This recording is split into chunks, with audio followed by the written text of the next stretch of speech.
AI 시대, 하나님 없이 인간은 살아날 수 없다. 지금 인류는 역사상 가장 이상한 시대에 들어왔습니다. 사람들이 평생 공부해서 얻었던 지식을 AI는 단 몇 초 만에 만들어냅니다. 한 사람이 평생을 바쳐 연구해야 했던 것들이 이제는 몇 번의 질문만으로 눈앞에 나타나는 시대가 되었습니다. 그래서 많은 사람들이 말합니다. 지식의 시대는 끝났다고. 어떤 사람들은 종교의 시대도 끝났다. 지식도 필요 없고 종교도 필요 없는 시대가 시작되었다는 것입니다. 하지만 지금 우리가 정말 물어야 할 질문은 그것이 아닙니다. 지금 인류 앞에 나타난 가장 중요한 질문은 이것입니다. 인간은 무엇으로 살아야 하는가? AI가 지식을 대신할 수 있다면 인간은 무엇으로 살아야 할까요? 기술이 점점 더 많은 일을 대신한다면 인간은 어떤 존재로 살아가야 할까요? 이 질문은 단순한 철학적인 질문이 아닙니다. 이것은 인류의 방향을 결정하는 가장 근본적인 질문입니다. 지금까지 인류는 한 방향으로 달려왔습니다. 더 좋은 세상을 만들기 위해서입니다. 더 많은 지식을 쌓고, 더 뛰어난 기술을 만들고, 더 편리한 환경을 만드는 것. 이것이 인류가 수백 년 동안 계속해서 추구해온 방향입니다. 그 결과 세상은 놀라울 정도로 발전했습니다. 불과 몇십 년 전만 해도 상상하지 못했던 환경이 지금 우리의 일상이 되었습니다. 인터넷, 스마트폰, 인공지능, 초고속 정보 시스템. 과거의 사람들은 지금 우리가 사는 세상을 본다면 거의 기적에 가까운 세상이라고 생각할지도 모릅니다. 하지만 지금 우리는 한 가지 이상한 사실을 발견하게 됩니다. 환경이 발전하면 발전할수록 인간은 점점 작아지고 있다는 사실입니다. 기술은 점점 강해지고 시스템은 점점 정교해지는데 환경은 점점 거대해지고 있는데 그 속에서 인간은 더 작아지고 있습니다. 지금 세상에서는 사람보다 시스템이 더 강합니다. 사람보다 기술이 더 강합니다. 사람보다 환경이 더 강합니다. 그래서 많은 사람들이 자신도 모르게 환경에 끌려가는 삶을 살고 있습니다. 어떤 직업을 선택할지, 어떤 공부를 해야 할지, 어떤 삶을 살아야 할지 자신이 결정하는 것이 아니라 환경이 결정하는 경우가 점점 많아지고 있습니다. 하지만 이것은 인류가 처음부터 가려고 했던 길이 아닙니다. 어떤 기술이 뜨는지, 어떤 산업이 성장하는지, 어떤 시스템이 만들어지는지 그 환경에 맞추어 사람들이 움직입니다. 마치 거대한 흐름 속에서 떠밀려가는 것처럼 말입니다. 하지만 이것은 인류가 처음부터 가려고 했던 길이 아닙니다. 성경은 인간에 대해 아주 놀라운 이야기를 합니다. 인간은 하나님을 닮도록 창조되었다는 것입니다. 이 말은 단순한 종교적인 표현이 아닙니다. 이것은 존재의 근원을 설명하는 말입니다. 그리고 하나님은 인간에게 이 세상을 다스리는 권세를 주셨습니다. 이 말은 무엇일까요?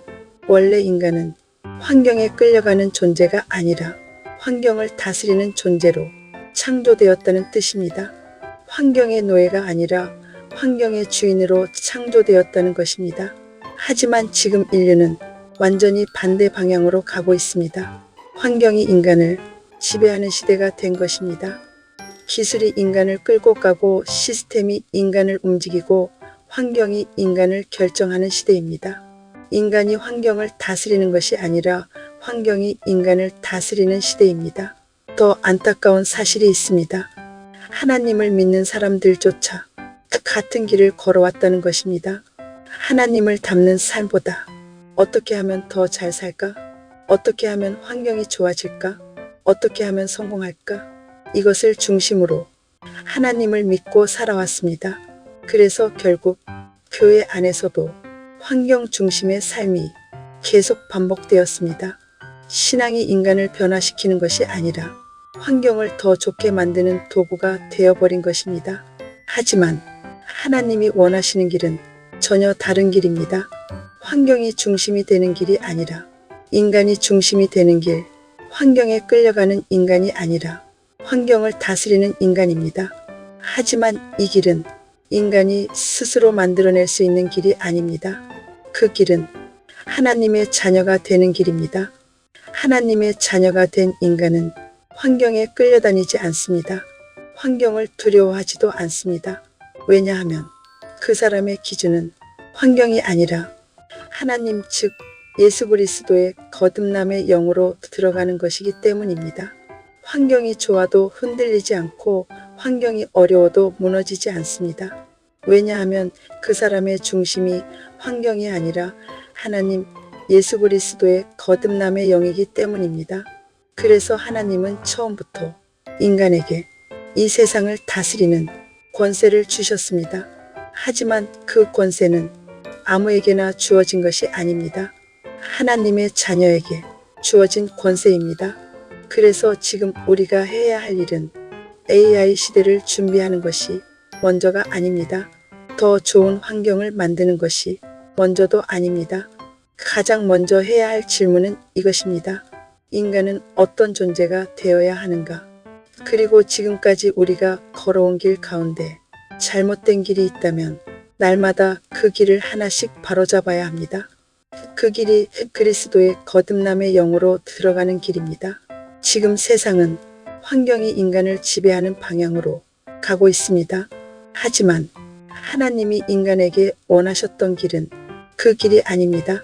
환경이 주인이 되는 길이 아니라 인간이 주인이 되는 길입니다. 그리고 그 길은 하나님의 자녀가 되는 길입니다. 하지만 여기서 우리가 한 가지 더 깊이 생각해야 할 것이 있습니다. 만약 인간이 환경에 끌려가는 존재라면 AI가 더 발전할수록 인간은 더 작아질 것입니다. 기술이 발전할수록 인간의 자리는 점점 줄어들 것입니다. 왜냐하면 환경이 인간보다 강하기 때문입니다. 그러나 만약 인간이 하나님의 자녀로 살아가는 존재라면 이 이야기는 완전히 달라집니다. 기술이 아무리 발전해도 인간의 본질은 결코 사라지지 않습니다. 왜냐하면 인간의 가치는 지식이나 기술에서 나오는 것이 아니라 하나님의 영 거듭남의 영에서 나오기 때문입니다. 그래서 앞으로 인류에게 가장 중요한 싸움은 기술의 싸움이 아닙니다. 지식의 싸움도 아닙니다. 인간이 누구인가를 결정하는 싸움입니다. 인간이 환경에 의해 정의되는 존재인지 아니면 하나님에 의해 정의되는 존재인지 이 질문이 앞으로 인류의 방향을 완전히 바꾸게 될 것입니다. 그래서 지금 이 시대는 단순히 기술의 시대가 아니라 인간의 정체성이 시험받는 시대입니다. 지금 인류 앞에는 하나의 질문이 놓여 있습니다. 우리는 환경에 끌려가는 인간이 될 것인가? 아니면 하나님의 자녀가 되어 이 세상을 다스리는 인간이 될 것인가? 지금 이 질문 앞에 우리 모두가 서 있습니다.